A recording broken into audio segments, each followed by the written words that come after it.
War eventually broke out after weeks of steadily escalating tensions. Like most wars throughout history, it began with a few scattered casualties, incidents that seemed isolated at first. But over the course of 4 years, it evolved into a large-scale bloodbath. And yet, this was no ordinary war, not one waged by human hands. This war was fought by chimpanzees. More specifically, it took place in Gombe National Park, Tanzania. For years, the Kasekela chimpanzee community had lived in peace. But in 1973, a splinter group broke away to form a new faction known as the Kahama community. But their plan failed. One by one, the splinter group was hunted down. 6 Kahama males, including their leaders, were systematically killed by the Kasekela coalition. In the end, Kasekela retained control of their homeland, unbroken and victorious. This event stunned scientists. The realization struck with eerie clarity. Even our closest evolutionary relatives understand the workings of war. They form hierarchies, coordinate attacks, and engage in calculated acts of violence not out of instinct alone, but with apparent awareness and intent. The chimpanzees weren't acting on blind impulse, they were thinking, and that thought was chilling. This kind of premeditated warfare displayed a behavioral capacity far more complex than humanity had ever imagined for our primate cousins. Coupled with ongoing discoveries about evolutionary biology and brain development, a deeper question began to echo in the minds of researchers. Are we still, in some fundamental way, apes? But before we dive into the heart of this story, take a moment to support those who bring these tales to life. Like and subscribe to the channel. Thank you for joining us on this journey into the primal universe tonight. Our story begins now. And one more important note. Back in the first episode, we agreed that this entire series would be built upon the foundation of evolutionary theory. This world, as we know it, is caught in time. From the earliest single-celled organisms to the most intelligent beings alive today, every life form was once thought to be imprisoned in a form that had never changed since the dawn of creation. It's a strange notion, almost unbelievable. Since childhood, we've been taught that Earth is a dynamic planet, shifting and evolving with each passing moment. Even with all our advanced technology, we humans cannot escape the tide of change. Over the past million years, the world has witnessed the rise and fall of at least 7 different species of humans. Only one remains, Homo. Yet, before the 19th century, most people believed they were living in an unchanging world. Life was considered fixed, stable, and unmoved since its inception. That belief shattered with the dawn of a revolution, one that transformed our understanding of life itself. In the tropical heart of the Malay archipelago, a man was deep in study, driven to solve a question that the rest of the world had not even dared to ask. He began shaping a theory that species changed over time, molded by the pressures of their environments across generations. He called this process natural selection. And the brilliant mind behind this insight was not Charles Darwin, but Alfred Russel Wallace. Working independently, Wallace arrived at a theory of human evolution that paralleled Darwin's. And together, these two men revealed a profound truth, that humanity had always been part of the animal kingdom, inseparable from the natural world, from the beginning of time until now. In his 1871 book, The Descent of Man, Darwin went even further. He proposed a daring idea that humans and other primates not only shared a common ancestor, but also retained many of the same physical, behavioral, and even cognitive traits. Was it true? In the 1870s, most people had never laid eyes on a large non-human primate. But Darwin had traveled the world, and to him, the similarities were obvious. One of the clearest signs? The expression of emotion on the face. It sounds simple, almost trivial, but it's not. The ability to express emotions using facial muscles is rare in the animal kingdom. It's a trait shared by all primates, including humans. Spend just a short time observing a group of great apes, and you'll see a surprising range of facial expressions. Happiness, joy, anger, surprise, even pain. The movement of muscles across their faces reveals an advanced adaptation to social living, where communication is everything. Humans are not separate from this world. We are merely a branch on the same tree. Biologically, we are still primates, and in many ways, we remain astonishingly similar to our evolutionary cousins. But Darwin and Wallace, for all their brilliance, never managed to answer every question. Even with major breakthroughs in our understanding of human origins, something was still missing. A link, lost in time. Scientists believed that this missing being might have existed somewhere in southern Africa, a creature with a brain larger than any ape's, but still adapted to life in the trees. Then, in 1924, came a discovery that would change everything. Raymond Dart, an Australian anatomist working at a university, received a peculiar parcel from a quarry. Inside it were fossilized remains, unmistakably ancient, but carefully wrapped. Among them was a skull unlike any he had ever seen. It belonged to a creature now known as Australopithecus africanus. Up until that point, most scientists believed that a larger brain was the first key distinction that separated us from other primates, that intelligence had evolved before all else. But this fossil told a different story. Yet the newly discovered fossil told a different story. The creature it revealed had a small brain, surprisingly small, but teeth that closely resembled those of modern humans, and it walked upright. In fact, a reconstructed larynx based on the specimen suggested that this being might have had the ability to speak. In other words, even with a smaller brain, it showed complex behavior and cognitive awareness, on par with more developed species. This revelation gave strong support to the idea that cognitive evolution was not a sudden leap, but a slow, deliberate process of natural selection over millions of years. Many quickly began to think of this fossil as a long-lost link in the evolutionary chain. And while we now know that such beliefs were misplaced, the discovery still played a pivotal role in mapping the story of human evolution.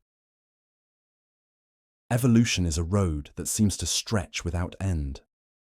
Even today, people still wonder, how far have we truly come? How much of our cognition still lingers in the ancient grasslands of Africa? As the tropical sun rises and pierces the morning mist, it casts light on the golden fur of primates still curled in sleep. Among the many primate species of the world, it's easy to see why the muriqui stands out as truly unique. This long-tailed monkey, native to Brazil, leads a peaceful and harmonious life with remarkably little violence. Even mating partners are shared among members of the group, an idea difficult to grasp in an environment where food is often scarce. In a world where most primates compete fiercely for resources and reproductive rights, the muriqui's behavior is baffling. Since the 1980s, an American anthropologist has studied this strange and gentle species. Her findings were astonishing. The muriqui society, she observed, mirrored human communities in more ways than expected. Females were treated as equals to males and retained their social importance even when old or no longer fertile. Signs of violence or competition for mates were nearly non-existent. In this sense, the muriqui might be considered even more peaceful than humans. Their seemingly complex social structure hinted at higher cognitive ability, yet their brains weren't significantly larger than those of other local monkey species. Once again, the evidence challenged a long-held assumption that brain size alone defines evolutionary progress. You might be surprised by the anatomical and behavioral similarities between these non-human primates and ourselves. These examples only emphasize how deeply we share a common ancestor. But from that common origin, our paths have diverged dramatically. The other primates are not less evolved than we are. While we evolved, so did they. We did not descend from monkeys, chimpanzees, or gorillas. Scientific estimates suggest that the great apes split from our last common ancestor nearly 40 million years ago. These evolutionary cousins are beginning to tell us more about the ancient history of behavior and intelligence, offering a clearer picture of a story that took tens of millions of years to unfold. We humans may not be as exceptional as we once believed, aside from possessing an unusually large brain for our body size. Still, one fact cannot be denied. The larger the brain in proportion to body size, the more likely the creature is to exhibit signs of intelligence. And I must emphasize, it's a likelihood, not a rule. Brain size alone is not the ultimate factor. The complex structure inside the brain matters far more. This truth poses a profound question for researchers. How did the human brain become such a unique and powerful organ? What forces pushed primates towards such astonishing cognitive development? And does this evolutionary legacy still shape our thoughts and behaviors today? Our earliest primate ancestors didn't possess large brains. In fact, many scientists have compared them to modern-day lemurs, primitive members of the primate family that still roam the earth. These lemurs represent one of the most ancient primate lineages still surviving. Studying them offers insights into the earliest stages of primate brain evolution. Their brains are smaller and simpler than those of apes, but still more advanced than the primitive ancestors that came before them. This shows a clear truth. Change has always been underway. Though the brains of many species evolved over time, only Homo sapiens reached such extraordinary success. But perhaps this difference didn't come from the brain alone.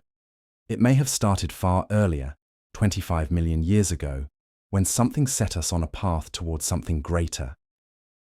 Hidden deep in the lush rainforests long, long ago were early ancestors from the monkey family, nimble, tree-dwelling specialists perfectly adapted to their environment. Some of the earliest known populations thrived in the tropical forests of Africa during the Miocene epoch. These primates had larger brains than anything that had existed before them. But brain size wasn't the only key connection to modern humans. What truly set them apart was behavior. They began to show abilities far beyond those of their ancestors, exhibiting traits shockingly similar to our own. These early behaviors seem to foreshadow a remarkable evolutionary journey about to unfold. Over millions of years, these early monkeys began to evolve larger, more complex brains. A major driver of this change may have been diet, specifically a reliance on fruit. Because fruit is seasonal and scattered across wide areas, animals had to remember when and where to find it. This required memory, planning, and navigation, a mental map of time and space. And just as their brains advanced, so too did their world begin to shift. Climate change set in. The once lush forests began to recede. In their place stretched open grasslands, the vast golden savannas of wild Africa. However, the recently unearthed fossil revealed a creature with a small brain, yet it had teeth similar to those of Homo sapiens and an upright posture. Remarkably, a reconstructed larynx based on the specimen even suggests that this being might have possessed the ability to speak. Thus, even with a small brain, the complexity of its behavior and cognition was on par with much larger-brained species. This discovery strongly supports the idea that cognitive evolution was a gradual, selective process that unfolded over millions of years. Many quickly hailed the specimen as a long-lost missing link in the evolutionary chain, and while we now know that this belief was somewhat misplaced, the find remains a pivotal chapter in our story of human evolution is a long, seemingly endless road. People often wonder just how far along we truly are, how much of our awareness still lingers in the ancient grasslands of Africa.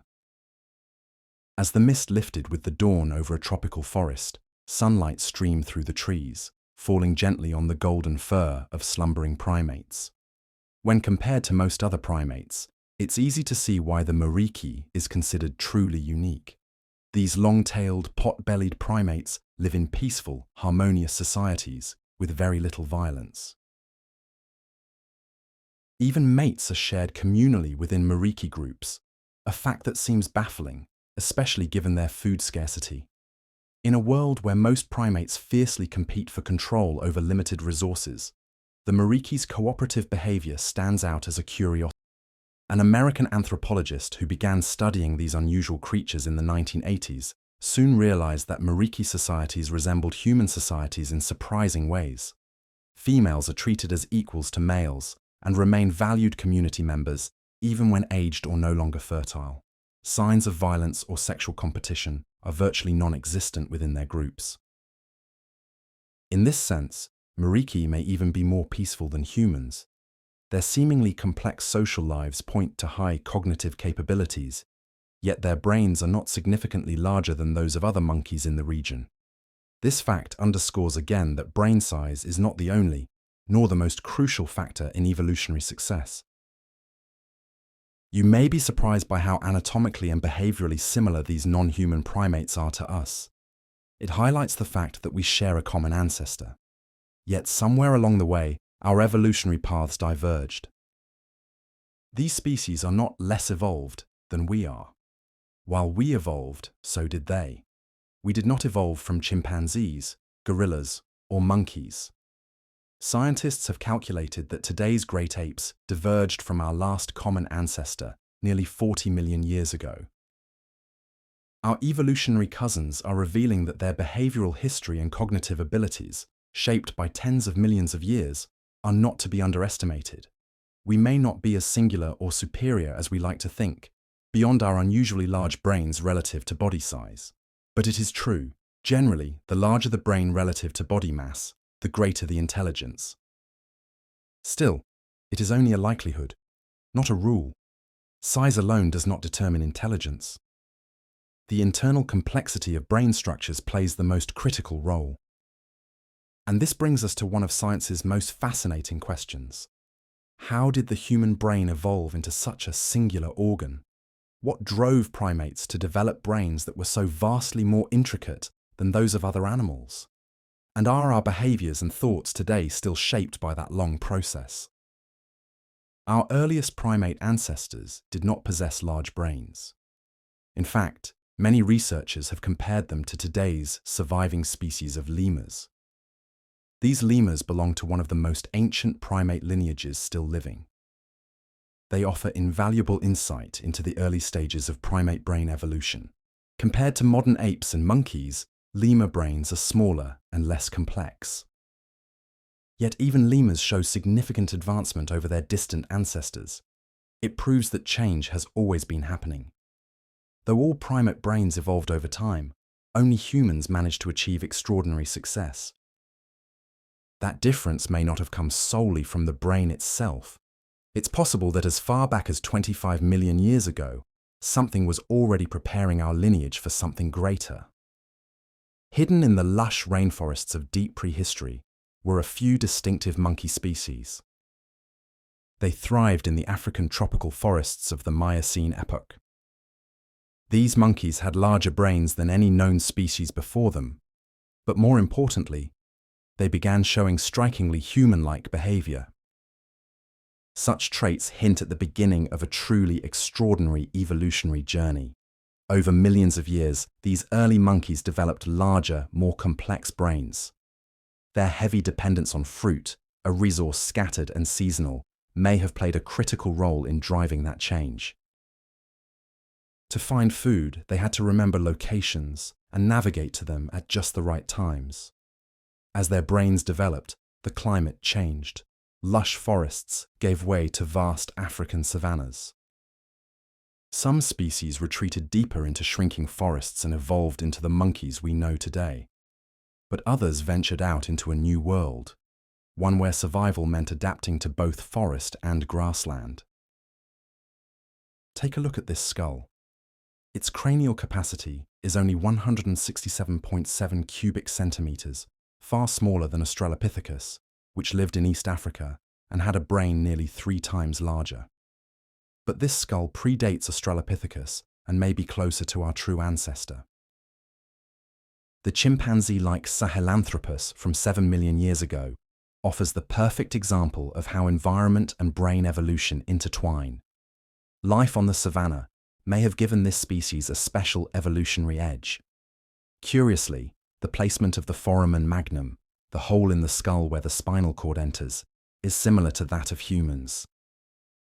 That feature gives us reason to believe Sahelanthropus walked on two legs. In fact, it may have been the earliest hominin, the first true member of the human lineage. Bipedalism was a game changer. It freed up the forelimbs for tasks requiring dexterity, setting the stage for tool use. Homo sapiens eventually mastered this ability and matched it with brain power. We optimized our brain like no other species on Earth. With nimble hands and a powerful brain, the stage was set for abstract thought, language, and complex problem-solving. When we look into the eyes of a creature like Sahelanthropus, we see a reflection of ourselves, a distant echo of a journey that began millions of years ago. Still, it would be a grave mistake to underestimate our evolutionary cousins.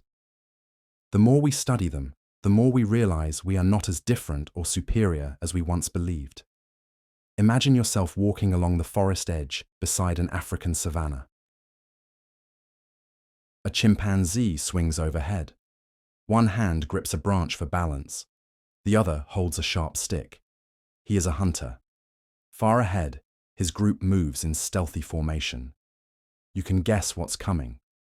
When he strikes with deadly precision, the moment is breathtaking. Your breath catches in your throat as a bloody tuft of fur is dragged from the underbrush. The air fills with excited cries and triumphant calls. The group celebrates. In their world, a successful hunt means everyone shares the prize. The hunter clutches his prey tightly. Others gather, ready to divide the spoils. But inside the hunter, a conflict brews. Instinct says this is his alone. He should guard it fiercely. But reason reminds him, these are his allies. They've shared with him in the past. If he hoards it now, he risks exile. No one would share with him next time. After a moment's hesitation, he allows each member a portion. He even saves a special cut for the group's highest-ranking individuals. But resources are limited. When only one small piece remains, he defends it fiercely, letting no one near. Among humans, sharing is common. But in chimpanzee society, especially when it comes to high-value food, sharing is not generosity, it's politics. The hunter learned how to hunt from his community. One day he hopes to lead a group of his own. Meat is the currency of loyalty. It builds alliances and earns respect. This is a clear case of what researchers call Machiavellian intelligence, a term first proposed by Dutch primatologist and psychologist Frans de Waal in 1982. Even seemingly altruistic acts in chimp societies may be driven by self-interest and social strategy. The theory even goes further, suggesting that the drive for social dominance helped enlarge primate brains, and with big brains and skillful hands, it's no surprise that chimpanzees became toolmakers. In 2007, anthropologists directly observed chimpanzees from a savanna population in southeastern Senegal, enduring sweltering heat and long dry seasons. This environment, though harsh, is strikingly similar to where our ancestors evolved, making their behavior especially meaningful. These chimps are among the most adept tool users in the animal kingdom. They use heavy wooden clubs to crack nuts, sticks to fish for insects, and stems to clean their teeth. In 2011, researchers from the University of Ljubljana and Iowa State University discovered that wild chimpanzees in the Fongoli region of Senegal use tools to dig for underground food, behavior once thought unique to humans. Previously, only bears in Brazil's Serra da Capivara National Park had shown such digging behavior. Studying this tool use is crucial. It narrows the supposed gap between us and other primates. To understand how this behavior develops, scientists observed 10 captive chimpanzees at Kristiansand Zoo in Norway. 8 had never before attempted to dig. Researchers buried fruit in 5 holes and offered tools. 9 of the 10 successfully dug up the buried treats. Some even found their own tools when none were given. They reused certain tools and preferred longer ones for digging. Astonishingly, they also took turns at the same hole and shared the rewards. Thanks to decades of research, we now know that chimpanzees and bonobos are our closest living relatives. so it's no stretch to assume many human behaviors are mirrored in them. Since the 1960s, long-term fieldwork has revealed just how much they're capable of. Beyond tool use, they form loyal friendships, political alliances, and strong family bonds. You'll often see them grooming one another, offering comfort, and caring for the weak. Their communication is surprisingly rich, filled with unique sounds and complex gestures that we are only beginning to decode. Altogether, they emerge as intelligent, strategic beings who use tools, share resources, and engage in subtle social politics. So ask yourself again, are they really so far behind us? Or do we still carry echoes of them within us? This is just one chapter in the ongoing chronicle of chimpanzee society since the moment we first began studying them in the wild. But that wasn't all. During their long years of study, scientists happened upon an extraordinary event, one that revealed an intensely human quality within a species that was not human at all. This event reflected the very humanity I've spoken of, a brutal war that raged for 4 long years between 2 chimpanzee communities. The Gombe Chimpanzee War, lasting from 1974 to 1978, was a full-scale conflict between 2 neighboring groups of chimpanzees in Gombe Stream National Park, Tanzania. The opposing sides, the Kasakala in the north and the Kahama in the south, had once belonged to a single, united troop. But by 1974, the researcher observing the group, Jean Goudreau, noticed something unusual. The chimpanzees had begun to divide into 2 factions, one occupying the northern part of the park and the other settling in the south. Later computer analysis of Goudreau's field notes revealed that the social rift had begun much earlier, as far back as 1971. The Kahama group, living in the south, consisted of 6 adult males, 3 females, and their offspring. Meanwhile, the Kasakala group in the north had greater numbers, 12 adult females with young, and 8 adult males. The first signs of violence erupted on January 7, 1974. 6 adult males from the Kasakala group ambushed and killed Godi, a young adult male from Kahama who had wandered off to feed alone. It was the first time humans ever witnessed chimpanzees killing one of their own species in a deliberate, coordinated attack. Over the next 4 years, every adult male in the Kahama group was hunted down and killed by the Kasakala males. Among the Kahama females, 1 was killed, 2 disappeared, and 3 were brutally beaten and abducted by Kasakala males. In the end, Kasakala emerged victorious, seizing the territory that once belonged to Kahama. But this territorial gain proved short-lived. No sooner had they taken over the land than they faced a new threat, a neighboring chimpanzee group known as the Kalande, which was stronger and more numerous. Confronted by the superior numbers and force of the Kalande chimps, and after several clashes along the newly claimed borders, the Kasakala were soon forced to retreat, surrendering large portions of the conquered territory. To Jane Goodall, the researcher who had documented this unfolding drama, the war came as a complete shock. She had long believed that chimpanzees, though unlike humans in many ways, were generally gentler in behavior. But in 1975, she witnessed something that shattered her faith even further. A high-ranking female chimpanzee cannibalized the infant of another. The blood-soaked events of the Gombe War laid bare, for the first time, the dark side of chimpanzee behavior. Goodall later wrote in her memoir, "For years, I struggled to come to terms with this new knowledge. Often, I would awaken in the night, haunted by visions of terror." She recalled specific, chilling scenes. Satan, one of the chimps, cupping his hands to catch and drink the blood pouring from a deep facial wound on Sniff. Zarudov, once known for his gentleness, stood upright to hurl a heavy stone at the crumpled, dying body of Goliath. Romeo, in a frenzy, tore flesh from Figan's tail and punched the trembling, bloodied body of Goliath, a chimp who had once been his childhood hero. When Goodall published her findings on the Gombe War, many people refused to believe her. The notion of a natural war between chimpanzees was unthinkable at the time. The scientific view then drew a strict line between human and animal behavior, never imagining such violence in the animal kingdom. Some accused Goodall of anthropomorphism, projecting human qualities onto animals. Others went even further, suggesting that her presence and the experiments she conducted had introduced conflict into what had once been a peaceful society. But in the years that followed, non-invasive studies confirmed that chimpanzee societies do, in fact, engage in violent struggles for power.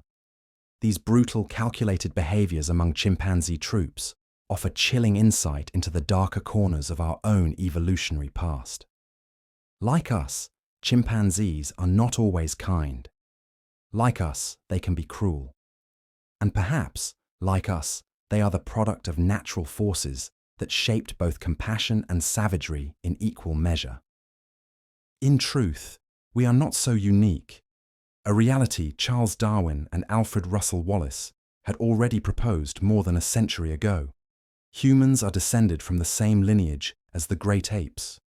7 million years ago, we split from our evolutionary cousins, gorillas, chimpanzees, orangutans, and though our paths diverged, the brains we carried forward still retained many of their ancient traits. The commonalities in anatomy, neurology, intelligence, cognitive behavior, and yes, brutality, persist even now. So, can anyone truly say that humans are fully free from their primitive past? Perhaps this video has offered you a different perspective, both on our closest relatives in nature and on ourselves. How long will it take before humanity fully separates itself from its inherited wildness? In our next episode, we'll explore another turning point in the evolutionary journey of humankind, one of the most important of all. Make sure to tune in at the usual time. Until then, thanks for watching, and may you have a good day.